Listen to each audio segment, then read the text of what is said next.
Jó, paciência inabalável e fé na adversidade, lições para a vida moderna. Quantas vezes, em meio ao turbilhão das adversidades contemporâneas, a perda inesperada, a doença que dilacera, o revés financeiro que desestrutura, nos vemos questionando a própria essência da justiça e da providência. Seu nome, um murmúrio de respeito e admiração, ecoava por toda a região, não apenas pela vastidão de suas riquezas, camelos em número incontável, ovelhas que cobriam as colinas, gado que inundava os vales e servos, a serviço de sua prosperidade, mas sobretudo pela retidão de seu caráter. Em um único dia, a prosperidade de Jó desmoronou como um castelo de areia. Mensageiros com rostos pálidos e vozes embargadas trouxeram notícias que rasgaram o véu de sua serenidade. Os sabeus atacaram, levando jumentos e matando servos. Oh, fogo de Deus, descendo dos céus, consumiu as ovelhas e mais servos. Os caldeus, em 3 bandos,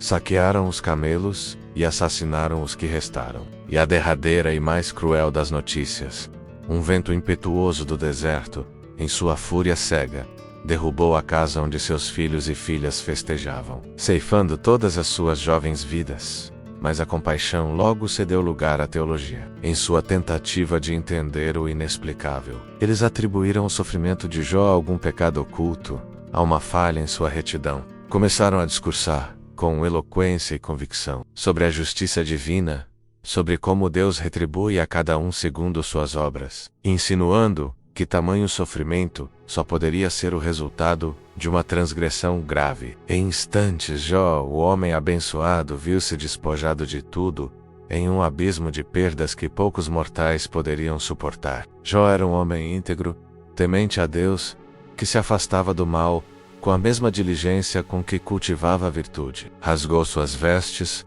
rapou a cabeça em sinal de luto profundo, e prostrou-se em terra. Mas de seus lábios não jorrou a amargura da revolta, nem a blasfêmia que Satanás esperava. Ao invés disso, ressoou uma declaração de fé que atravessaria os milênios. No saí do ventre de minha mãe, e no tornarei para lá. O Senhor deu, e o Senhor tirou. Bendito seja o nome do Senhor. Em toda a sua aflição, Jó não pecou, nem atribuiu a Deus culpa alguma. Sua resiliência era um escudo impenetrável. Sua paciência, uma âncora em meio à tempestade. Sua casa era um santuário de paz e devoção, onde a piedade não era uma obrigação, mas um sopro vital, que nutria cada aspecto de sua existência e de sua família. Satanás, insatisfeito com a firmeza de Jó, redobrou sua acusação, pele por pele, e tudo quanto o homem tem, dará pela sua vida. Estende, porém, a tua mão, e toca-lhe nos ossos e na carne, e verás se não blasfema contra ti na tua face. A permissão foi concedida novamente, com uma única ressalva: sua vida deveria ser poupada. Seus filhos, 7 homens e 3 mulheres, celebravam a vida em banquetes fraternos, e Jó, em sua incessante vigilância espiritual, oferecia holocaustos por cada um deles, temendo que em meio à alegria pudessem ter pecado em seus corações. Chagas malignas, feridas purulentas e dolorosas, cobriram seu corpo da planta dos pés ao alto da cabeça. O homem que antes desfrutava de prosperidade e saúde, agora se sentava em cinzas, raspando as feridas com um caco de louça, sua carne corroída pela doença. Sua esposa, em desespero e incompreensão, proferiu palavras que ecoam o abismo da desesperança humana. Ainda retens a tua sinceridade, amaldiçoa a Deus e morre. Mas Jó, em sua dor dilacerante, respondeu com a serenidade de um profeta: como fala qualquer doida, falas tu. Receberemos o bem de Deus, e não receberíamos o mal? Tudo isso.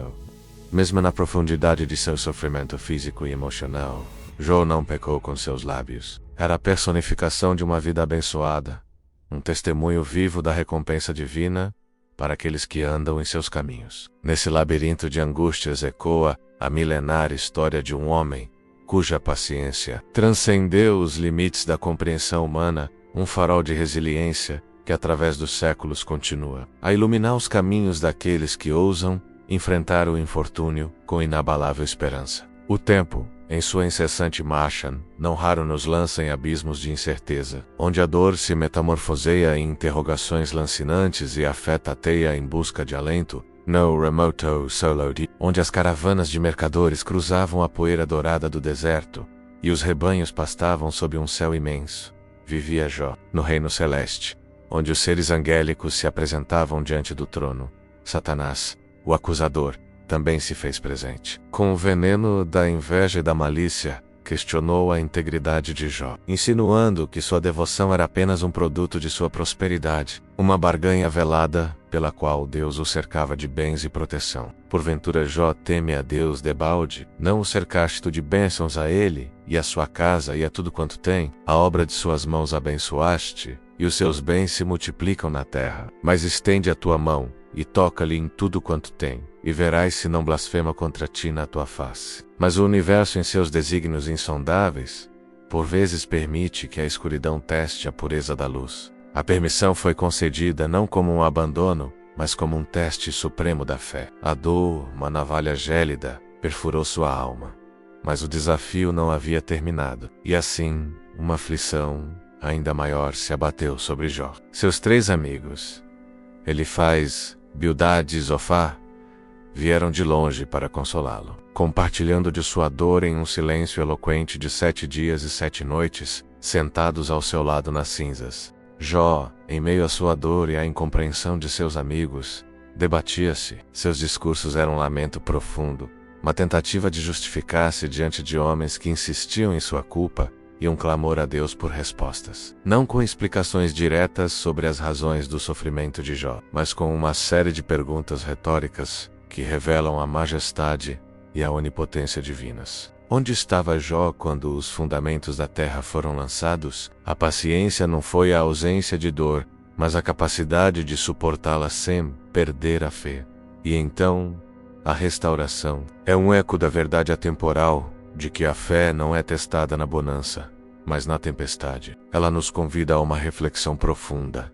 A paciência não é a espera inerte, mas a força interior que nos permite suportar o insuportável, a luz que nos guia, através da escuridão mais densa. É a convicção de que mesmo em meio à adversidade, existe um propósito maior, um aprendizado que forja o espírito e aprimora a alma. Que a perseverança de Jó nos inspire a enfrentar nossos próprios desafios com coragem inabalável, a manter a integridade de nosso caráter quando o mundo conspira para nos derrubar, e a confiar que ao final da tempestade a luz da restauração e do triunfo sempre prevalecerá. Sua paciência não foi passividade, mas uma força ativa, uma recusa em sucumbir ao desespero, uma insistência em manter a integridade de seu coração mesmo quando tudo ao seu redor desmoronava. Ele nos ensina que mesmo quando a razão vacila e a lógica falha, a confiança em um poder maior pode nos sustentar. Deus repreendeu os amigos de Jó por suas palavras levianas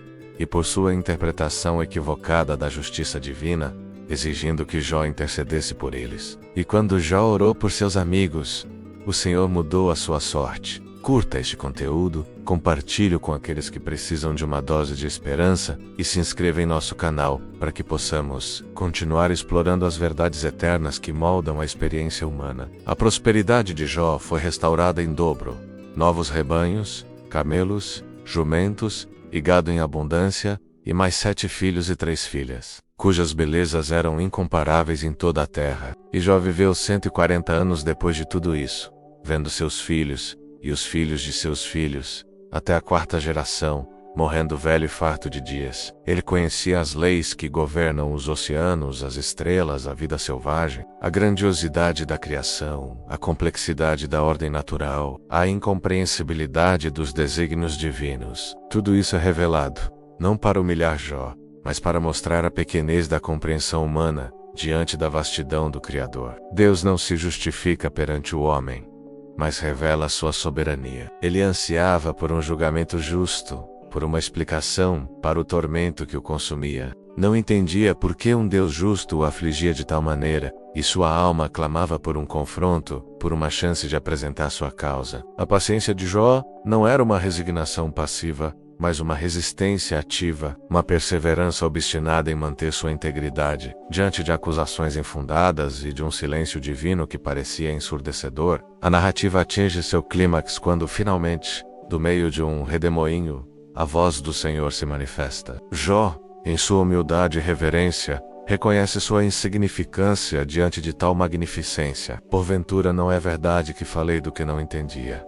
Maravilhas demais para mim, que eu não compreendia. Ele se arrepende e não de peca. Jó compreende que a fé verdadeira não reside na compreensão plena de todas as coisas, mas na confiança inabalável na sabedoria e na justiça de um Deus que transcende toda a compreensão humana. O triunfo de Jó não foi a ausência de sofrimento, mas a perseverança através dele. A história de Jó não é uma história sobre a ausência de dor, mas sobre a resiliência em face dela. Nos desafios da vida moderna, onde a incerteza se insinua em cada esquina, e a dor, muitas vezes, parece arbitrária e sem sentido, a saga de Jó ressoa com uma potência inigualável. Se a jornada de Jó tocou sua alma e te impulsionou a refletir sobre sua própria resiliência, convido você a embarcar em mais descobertas.